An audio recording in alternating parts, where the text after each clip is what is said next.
नमस्कार, मैं रचना शर्मा। चढ़ती कला टाइम टीवी देख रहे हैं सभी दर्शकों का स्वागत करती हूं। आप देख रहे हैं हरियाणा के समाचार। समाचारों की शुरुआत से पहले एक नजर आज की मुख्य सुर्खियों पर।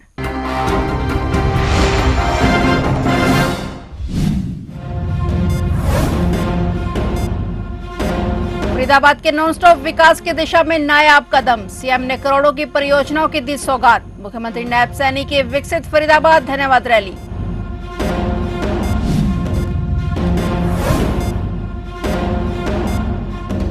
हरियाणा के स्कूलों में जारी रहेगी फ्री बस सेवा। शिक्षा निदेशालय ने जारी किए निर्देश। पूर्व मुख्यमंत्री मनोहर लाल ने शुरू की थी योजना।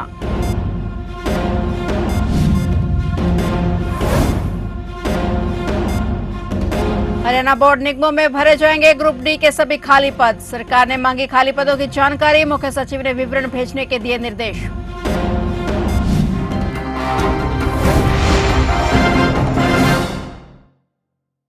और अब समाचार विस्तार से। मुख्यमंत्री नायब सिंह सैनी आज फरीदाबाद दौरे पर पहुंचे। फरीदाबाद में विकसित फरीदाबाद धन्यवाद रैली का आयोजन किया गया। मुख्यमंत्री नायब सिंह सैनी ने इस रैली में शिरकत की। मुख्यमंत्री सैनी ने इस रैली में जनता को संबोधित किया। इस दौरान सीएम नायब सैनी ने 120 करोड़ रुपए से ज्यादा की 4 परियोजनाओं का उद्घाटन और शिलान्यास किया। साथियों, हमारा लक्ष्य है आज विकास को नहीं बल्कि आने वाली पीढ़ियों के लिए एक मजबूत नींव तैयार करना, एक मजबूत भारत, ये विकसित भारत तैयार करना। आने वाली पीढ़ियां सुरक्षित और मजबूत हों। हमारे लिए साथियों, विकसित फरीदाबाद एक व्यापक ये विजन नहीं है, ये बल्कि नागरिक को बेहतर शिक्षा, स्वस्थ रोजगार और उच्च स्तर का ये जीवन स्तर मिले, ये हमारी सरकार का कमिटमेंट है। आज से मैं आपसे वायदा भी ये करता हूं कि फरीदाबाद का विकास किसी भी कीमत पर ये रुकेगा नहीं, ये और गति से साथियों आगे बढ़ेगा। मुझे आज खुशी है कि आज इस विकसित जो फरीदाबाद रैली के अंदर आप सबके बीच में आने का मुझे अवसर मिला है और हमारे विपुल गोयल जी ने यहाँ के विकास के लिए कुछ मांगे ये रखी हैं। मैं विपुल जी ने कहा है कि फरीदाबाद के सेक्टरों के भीतर वाहनों से होने वाले प्रदूषण को कम करने के लिए जंक्शनों का ये सुधार किया जाए। मैं इस फरीदाबाद के सेक्टरों के भीतर वाहनों से होने वाले प्रदूषण को कम करने के लिए जंक्शनों का सुधार चरणबद्ध तरीके से किया जाएगा, इसकी मैं घोषणा करता हूं। और विपुल जी ने कहा है कि भूजल स्तर पर निर्भर संपूर्ण जल आपूर्ति गुणवत्ता संबंधी चुनौतियों का ये सामना कर रही है, जिसके लिए एनसीआर चैनल गुरुग्राम या देरा हेड पर अपर गंगा नहर से ताजे नहर जल स्रोत की यहाँ आवश्यकता को पूरा किया जाए। इन्होंने मांग रखी है कि गंगा का पानी ये गंग नहर से पीने के लिए गुरुग्राम को मिले। इसकी फिजिबिलिटी चेक करा करके और उत्तर प्रदेश की सरकार से बात करके मैं विपुल जी स्वयं वहां जाऊंगा और जा करके फरीदाबाद को ये गंगा का पानी दिलवाने का काम हम करेंगे।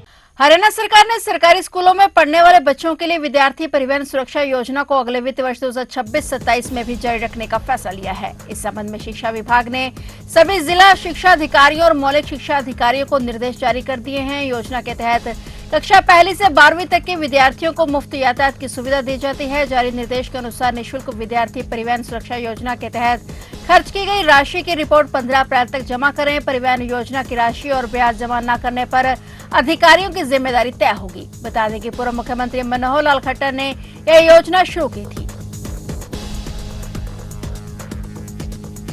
हरियाणा सरकार ने चौकीदार और सफाई कर्मचारी के पदों को छोड़कर बोर्डों, निगमों, वैधानिक निकायों और सरकारी नियंत्रण वाली अन्य संस्थाओं में ग्रुप डी के सभी रिक्त पदों को भरने का निर्णय लिया है। इन पदों पर भर्ती हरियाणा कर्मचारी चयन आयोग के माध्यम से की जाएगी। मुख्य सचिव अनुराग रस्तोगी ने सभी प्रशासनिक सचिवों और बोर्डों और निगमों के प्रबंध निदेशकों को पत्र लिखकर अपने अपने विभागों और संबंधित संस्थाओं में ग्रुप टी के खाली पदों का विस्तृत विवरण भेजने के निर्देश दिए हैं और सभी विभागों को कहा है कि वे निर्धारित प्रारूप में 10 अप्रैल तक आवश्यक जानकारी मुहैया करवाएं। पत्र में यह भी स्पष्ट किया गया है कि निर्धारित समय सीमा तक जानकारी प्राप्त न होने की स्थिति में यह मान लिया जाएगा कि संबंधित संस्था में कोई खाली पद उपलब्ध नहीं है।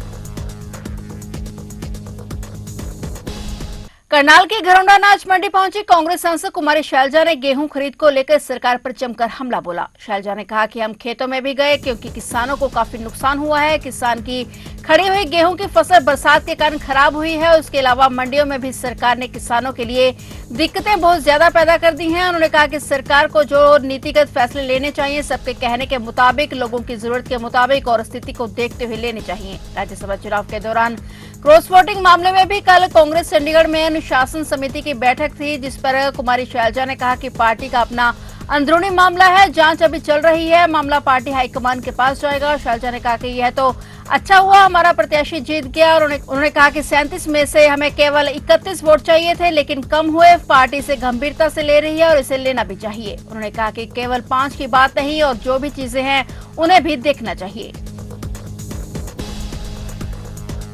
जुलाना कस्बे की नई अनाज मंडी में आड़तियों और किसानों द्वारा सरकार के नए नियमों के विरोध में शुरू की गई अनिश्चितकालीन हड़ताल दूसरे दिन भी जारी रही। मंडी में कामकाज पूरी तरह से प्रभावित रहा और आड़तियों के साथ साथ किसानों ने भी धरने में भाग देकर अपना रोष प्रकट किया और धरने की अध्यक्षता आड़ती एसोसिएशन के प्रधान पवन लाठर ने की। धरने के दौरान किसान नेता और ढांडा खाप के पूर्व प्रधान नरेश ढांडा ने बड़ा ऐलान करते हुए कहा कि यदि 2 दिनों के भीतर बायोमेट्रिक नियम वापस नहीं लिया गया तो वह अपना अंगूठा काटकर मुख्यमंत्री नैब सिंह सैनी को भेजेंगे। कुरुक्षेत्र आदर्श थाने में विजिलेंस की टीम ने एक महिला पुलिसकर्मी को रिश्वत लेने के मामले में रंगे हाथों गिरफ्तार किया है। दरअसल पति पत्नी के विवाद में पति से वह रिश्वत की मांग कर रही थी और उसी के चलते जब पीड़ित परिवार महिला पुलिसकर्मी शर्मिला मलिक को पैसे देने के लिए आदर्श थाने में पहुंचा तो उन्होंने उसकी वीडियो बना ली और मौके पर ही विजिलेंस की टीम को बुला लिया, जिससे उसको 33,000 रुपए की रिश्वत लेते हुए रंगे हाथों गिरफ्तार कर लिया। मामले की आगे की कार्रवाई जारी है। सर, मेरे ब्रदर की 2024 15 सितंबर को शादी हुई थी ज्योति सर में, तो वो लड़की वालों का केस था। लड़की कोई 6 महीने लगभग रही है, उसके पिताजी यहाँ पे ले आए, उसकी कंप्लेन इन्होंने यहाँ पे की थी। सेक्शन 9 का हमने ऑलरेडी केस लगा रखा है। वो यहाँ पे पेपर देने आए थे भाई और उनकी फैमिली, साथ में हम भी आ गए। हम तो लोकल ही शरीफगढ़ से, ये बाहर से जलंधर फ्लोर से। तो इनको डरा धमका के मैडम इनको डरा रही थी, बोल रही थी FIR कर दूंगी, 50,000 रुपये दे दो। तो साथ में हम भी आ गए। तो बात हमारी फाइनल हुई 35,000 रुपये। 2,000 तो इनको संडे को ही दे गए थे, 29 या 30 तारीख को जो भी आता है। तो फिर 2-3 दिन लगे हमें पेमेंट अरेंज करने में। इनको भी थोड़ा काम था अपना फैमिली के मैटर में, तो ये आज आए हैं। तो आज बार बार हमें मैसेज किया जा रही थी, फ़ोन किया जा रही थी, मैडम भी FIR कर दूंगी, पैसे दे दो, नहीं तो आपको भी अंदर करवाऊंगी, आपकी फैमिली को भी अंदर करवा दूंगी। कुरुक्षेत्र जिले के लाडवा में ऑनलाइन ट्रेडिंग के नाम पर एक व्यापारी से 21,35,000 रुपए की ठगी का मामला सामने आया है। साइबर ठगों ने पहले फेसबुक के जरिए संपर्क किया और फिर अच्छा मुनाफा दिलाने का लालच देकर ऐप के माध्यम से निवेश करवाया। जब पीड़ित ने पैसे निकालने की कोशिश की तो आरोपियों ने टैक्स के नाम पर और रकम मांगनी शुरू कर दी। जानकारी के अनुसार लाडवा निवासी अरुण कुमार ने पुलिस को दी शिकायत में बताया कि 3 मार्च को उनकी फेसबुक आईडी पर एक अजनबी मैसेज आया और बातचीत के दौरान उसने व्हाट्सएप नंबर मांगा, जिस पर उन्होंने अपना नंबर दे दिया और इसके बाद उनके मोबाइल पर व्हाट्सएप कॉल आई। कॉल करने वाले ने खुद को ट्रेडिंग एक्सपर्ट बताते हुए अपने प्लेटफॉर्म पर निवेश करने पर अच्छा मुनाफा दिलाने का भरोसा दिया। आरोपियों की बातों में आकर उन्होंने 8, 9 और 12 मार्च को ऐप में बताए गए UPI आईडी पर कुल करीब 3.5 लाख रुपए ट्रांसफर कर दिए। इसके बाद ठगों ने उन्हें 2 अन्य बैंक खाते भी दिए जिसमें पैसे जमा करवाए गए। पीड़ित ने बताया कि शुरुआती निवेश के बाद हुए मुनाफे को देखते हुए 21,35,000 रुपए ट्रांसफर कर दिए, लेकिन ठगी का एहसास होने पर उन्होंने साइबर हेल्पलाइन पर शिकायत दर्ज करवाई है। फिलहाल थाना साइबर पुलिस कुरुक्षेत्र ने मामला दर्ज कर जांच शुरू कर दी है।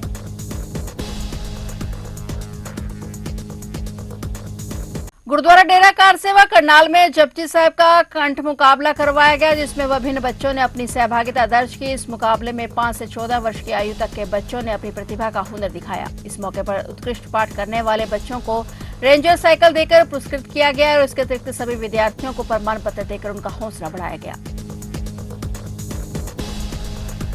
तो आप देख रहे थे हरियाणा के समाचार और नए समाचारों के साथ फिर से हाजिर होंगे। तब तक के लिए देखते रहिए चढ़ती कला टाइम टीवी और मुझे दीजिए इजाजत। धन्यवाद।